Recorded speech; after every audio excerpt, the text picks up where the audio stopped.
Okay, I've got some clips to play for you today from a recent interview that right-winger Ben Shapiro did on Joe Rogan's podcast. We could do 30 minutes on all of the caveats about Joe Rogan and Ben Shapiro. We can talk about Joe Rogan effectively, according to some, serving as a gateway to the alt-right. We can talk about the ways in which Ben Shapiro appears to be very informed and convincing, but often says things that don't make sense. I've said before, if you listen really closely to Ben Shapiro, you will often realize that even though he's speaking confidently and he's speaking quickly, that what he's saying is actually not making that much sense. And I have a couple of really funny examples of that. And Joe Rogan, I don't even know that Joe Rogan realized how much he exposed Ben Shapiro in the clips that I'm going to play for you today. So to set it up, this gets to a portion of the interview between Ben Shapiro and Joe Rogan, where I guess I would say it's about Ben Shapiro's religious beliefs. And Joe Rogan's asking questions about Ben Shapiro's Orthodox Judaism, and mostly they're talking about homosexuality, which I'm going to get to a little bit later in the clip. But Joe and Ben sort of agree that there are some historical reasons why things became commandments in the Old Testament, for example. They agree that there are some historical realities at the time which explain to us, like, for example, the Bible mentions man shall not lie with another man, or whatever the phrase is. I don't even care. But the line that's pointed to that people point to as saying homosexuality is bad, that wasn't in the Bible because the people who wrote the Bible thought in 1,000 years maybe there will be gay people. It was there because they saw gay people at the time and they decided we're going to put something in the Bible about it. Okay, the example doesn't really matter, but the idea is the Bible reflects things that were happening at the time. So Joe Rogan brings up a sort of naturalistic explanation for why eating pork is not okay in Judaism. It's also not okay in Islam. The same analysis would sort of apply, related to the cooking temperature of pork and bacteria and whatever. You'll hear it in a second. And Ben Shapiro says very clearly he doesn't like naturalistic explanations for this stuff. Check it out and pay really close attention here to what Ben Shapiro says.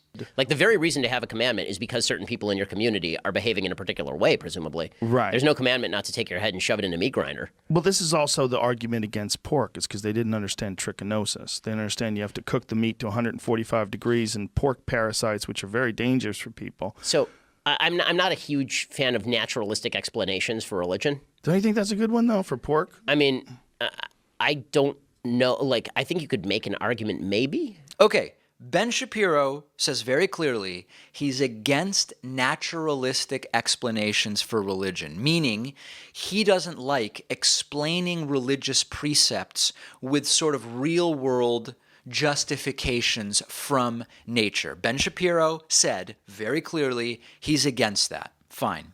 So then about 90 seconds go by. Okay, this next clip is from 90 seconds after what I just played for you. And Ben Shapiro gives a naturalistic explanation for Moses parting the Red Sea. He just said he's not into naturalistic explanations, and here he gives a naturalistic explanation 90 seconds later. Do you think he was resurrected? No, that's not a Jewish belief. Okay, I just want to check. Yeah, no, we're not into You're not we're not into miracle zombies? stories. No, that's No? not. No, You don't have any miracles? no, in here? not by Jesus. Right? No? They're ones But in the Old God Testament. ones? Yeah, you've got Moses splitting the sea and all that. What do you think happened there? What do I think happened there? Yeah. Well, I'll go with the Maimonidean explanation that there was, it says in the Bible there was a strong east wind. So there's a naturalistic explanation for a physical phenomenon. That makes sense. I mean, that's what Maimonides is constantly trying to do, is read nature back into the Bible.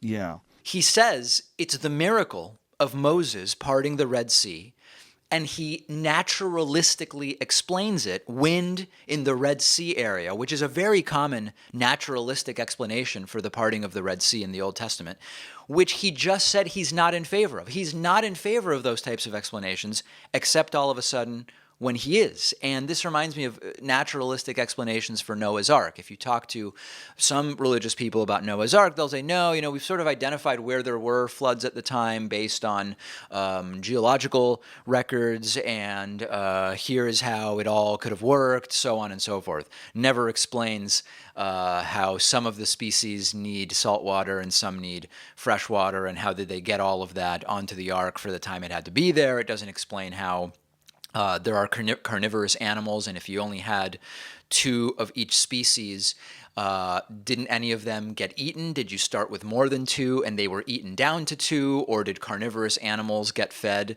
some kind of soylent or vegan diet during? None of that stuff is explained, but at least the specifics of the flood are sometimes explained naturalistically with Noah's Ark. This is the same thing here, naturalistically explaining the parting of the Red Sea after saying he doesn't like naturalistic explanations. Now, I know some people will say, David, hold on. Ben Shapiro says Maimonides gives that explanation. It doesn't matter. Ben Shapiro said he's not for naturalistic explanations of religious stories or miracles or phenomena. And then 90 seconds later, he insta-flips on himself. And it was a missed opportunity, actually, for Joe to call him out on that. So then they get back to homosexuality. And to Dave Rubin's marriage to his husband. Dave Rubin is a cultural critic and political commentator who engages in the battle of ideas, where the free market allows the best ideas to float to the top, sort of like fat on milk or butter, whatever. Anyway, they get to Dave Rubin's marriage, which Ben Shapiro has been saying for a while how he would not go to Dave Rubin's wedding, or I guess wouldn't have gone if they had been friends at the time. I don't know that they knew each other at the time. But he'd still have Dave and his husband over for dinner, because going to the wedding goes against his religious beliefs.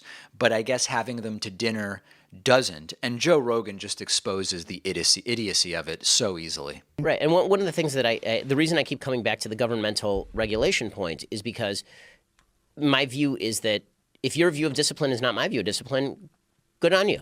Right? Like, go do what you want to do. Like, I've never had a conversation with Dave Rubin about him being a gay guy. Right, but you did say that you wouldn't go to his marriage, right? Well, I said, right, as a religious person, I can't say I can't actively participate in something that I consider to be a sin, but I would go out to dinner with Dave and his husband anytime. Like, my wife and I would do that, of course. We'd have him over to our house with his husband. You don't find any contradiction between your religious perspective and your personal perspective in that regard? That you wouldn't be there for religious reasons, but that you would be there for personal reasons? Like, if it wasn't, would you go to the after party? Like, if you wouldn't go to the wedding, would you go to the after party? Anything that was a celebration of same-sex marriage, no. Wow. So anything, but you wouldn't even go to the party?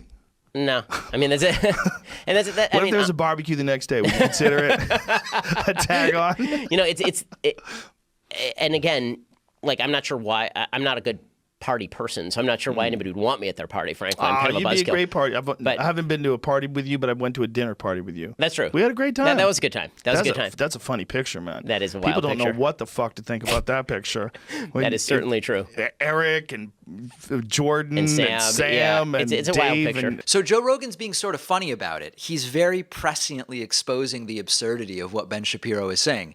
Going out to dinner with a gay couple who you recognize as a gay couple is recognizing the idea that they are a couple, which his religion considers a sin. It's a very sort of mealy-mouthed, weird gray area to say, well, I wouldn't go to the wedding ceremony because then I would be endorsing something my religion believes is a sin. And I wouldn't go to the wedding reception and just have dinner because I would be recognizing the sin.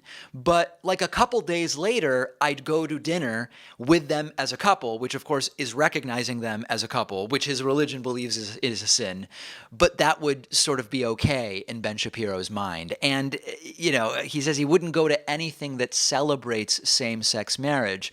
I hate to break it to you, but when you go out with a couple who is married and it's a gay couple, you're effectively celebrating, or at minimum recognizing, something that your religion teaches you is a sin. It is the fence sitting that is so mealy-mouthed that I found just laughable here. And here Joe Rogan actually does a really good job when he says, what about the reception? What about a barbecue the day after? Like, at what point is going to hang out with Dave Rubin and his husband, disconnected enough from the fact that it's a gay couple that's married under the law, that you can sort of rationalize it post facto in a way that feels okay for what your religion teaches. This is why it's all nonsense, and really nice job by Joe Rogan in exposing it. And by the way, Ben Shapiro is welcome on the show anytime. He's been on before. I think at this point he probably, I think he's too big for the David Pakman show at this point. He's got bigger fish to fry, but open invitation for him anytime. Follow me on Twitter at dpakman. Follow the show on Twitter at David Pakman Show. I would love to hear from you about this, of course. Today's program was made possible in part by BetterHelp.com/Pakman. BetterHelp is an online service that gives you access to your own experienced, fully licensed therapist via phone, video, and text.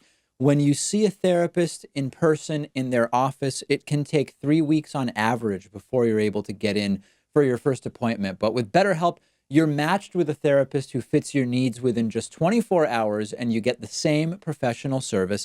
And the best part is that BetterHelp is less expensive than seeing a therapist in person as well. Plus, you will have totally unlimited access to the therapist. You can talk to them whenever you want on your phone or computer. And because BetterHelp believes in what they do, they also have a full money-back guarantee. If you're not happy with the service, you'll get a full refund, no questions asked. All of their therapists go through an extensive vetting process and are required to have at least 3 years of experience before joining BetterHelp. So you know you're getting someone who's fully qualified to help you. But if you don't think that your therapist is a good fit, BetterHelp lets you switch to someone new at any time. If you've been thinking about getting involved with therapy, you should really check out BetterHelp. Just click the link underneath this video.